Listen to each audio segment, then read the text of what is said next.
All right, so we are here in what's this park called? At that park in Sao Paulo. And we're here with Zach. We're going to interview Zach today, a few days after the Buzios event in Brazil. And the first question I have for you, Zach, is what's your overall takeaway and main takeaways and main experience you had at the event? That's a great question. Number one, being living from a state of where I know I'm going to be. We did a certain hypnotism strategy where we went into my future, where I want to be in 1 year, where I'm going to be in 5 years, where I'm going to be when I'm 40 years old, and consistently living at that frequency, knowing that every single challenge that I face is just a part of the journey.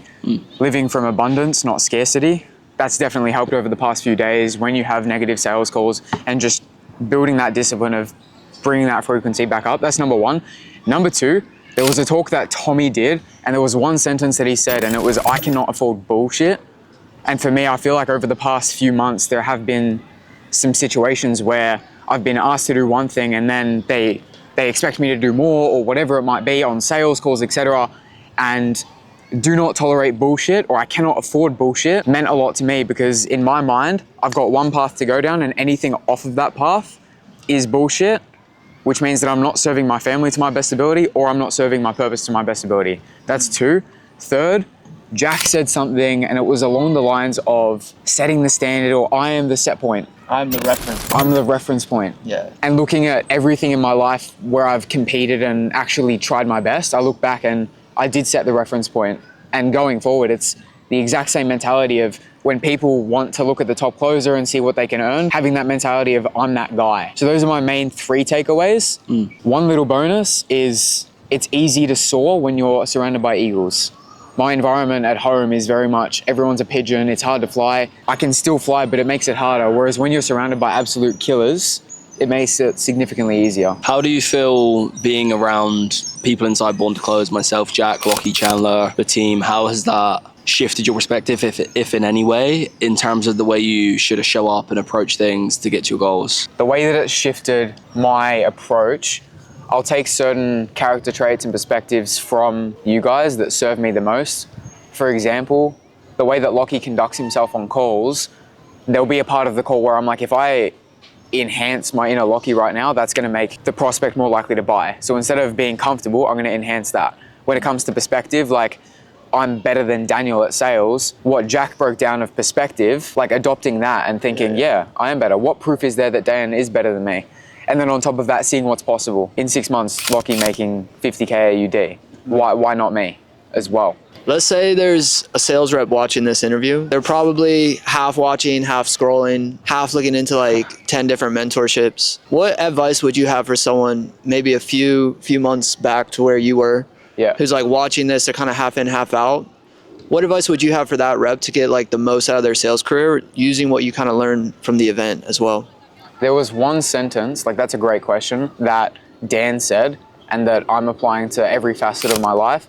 I would rather be 100% certain in a decision and be wrong than be dilly-dallying and not make a decision at all, or make an uncertain decision. So if anyone's watching this, it doesn't really matter the vehicle. The vehicle does matter, but if you're not driving in a vehicle at the moment, you're wasting precious time. Your purpose is waiting for you. It's hard when you're on the edge, but if you live from that future version of yourself, I've gone into multiple 5 figures of debt because I know that I'm going to be earning multiple 6 figures a month within the next few years. And if I come from that place, of course it's an obvious investment. Whereas if you're living from a place of scarcity, you're never truly going to take the jumps that you need to. And ultimately, based off of the event, we've found that everyone's bottleneck comes from a lack of self-belief. And if you're watching this and you haven't invested, if you get to the root cause, no matter how much money you have, it always comes down to the root cause of you lack self-belief. And if you truly had every ounce of self-belief that you could have, it would be a no-brainer decision and you would make a choice, whether that's with Dan and Jack or whether that's with someone else. Based on my experience, Dan and Jack are the best in the game. That's besides the point. What shift did you notice within people? Because that part about people lacking self-belief, obviously we unpacked that in the Q&A, me and Jack Don, where we sat down and individually went through everyone's bottleneck, and no matter what they started with, whether it was, I don't know if I'm on the right offer, What if the sales manager is going to fire me? No matter what it was, it always boiled back down to the lack of self-belief. So what shift did you notice in the people at the event over the 2-3 days in terms of their belief in themselves? For example, the boys that I'm staying with right now, just by proximity of seeing me take the leaps based off of the event, they're doing the same. They're making choices, being certain in themselves. They're hopping on calls, not from a state of 100% like I need the sale, but I'm here, this is another rep. Regardless of what happens in the sale, I know I'm in myself. Other things like investing into more trainings with you guys, example. And then at the event, just certain bottlenecks disappearing when they know that their self-belief is there.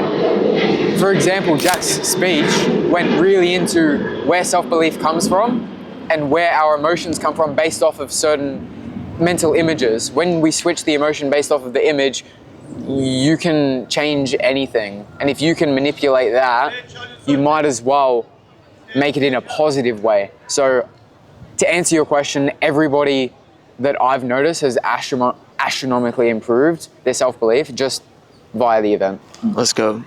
What about Brazil? Thoughts on Brazil? Is this your first time here? I've been in 2 places that were near favelas, but now we're in Itaim and it's beautiful. I'm loving it. This is beautiful. What about the event, Buzios de Villa? Oh, beautiful, mate. We went on the lake. Sunset, sunrise was beautiful. I couldn't ask for anything more. Let's go. Obviously, you've been in Born to Close for a couple months now, but it does sound like the event has opened up things that maybe just being on the online community hasn't unlocked for you. Yeah. So what ripple effect do you feel like the event and your own learnings, your own perseverance, your own discipline, what is that going to have in your own life and sales results in the next 60 to 90 days? In your own opinion? That's a great question. So how do I think that this is going to come into fruition over the next 90 days? So first of all, 90 days from now, I'm going to be making 30K per month, number 1 on VShred, not even a question. On top of that, there were a handful of things that I learned at the event where I can actually help my family overcome limiting beliefs. So I believe that I'm going to help them in that facet, overcome negative emotions, limiting beliefs, whatever it might be around that. But in terms of sales, 30K per month USD, 3 months from now, yeah, we'll be crushing it. Let's go. Sick. Any final words of advice for sales reps watching this? Yeah, the water's never going to get any warmer. Time is your most valuable asset. Alex Hormozi talks about paying off ignorance debt. Every single day that you spend not knowing how to make $1 million in a year is you, whatever the difference is, wasting X amount of money per year. So if you're only earning 2K a month, times that by 12, that's 24K, you're wasting $976,000 per year not investing into your skill set. Solid math. Thanks, bro. Homeschooled, mate. You're wasting all of that money because you're scared to invest and you lack the self-belief. So pay off your ignorance debt, start crushing it, and believe in yourself. God is good all the time. Let's go. Okay, sick, mate. Thanks for coming. For sure. Let's go.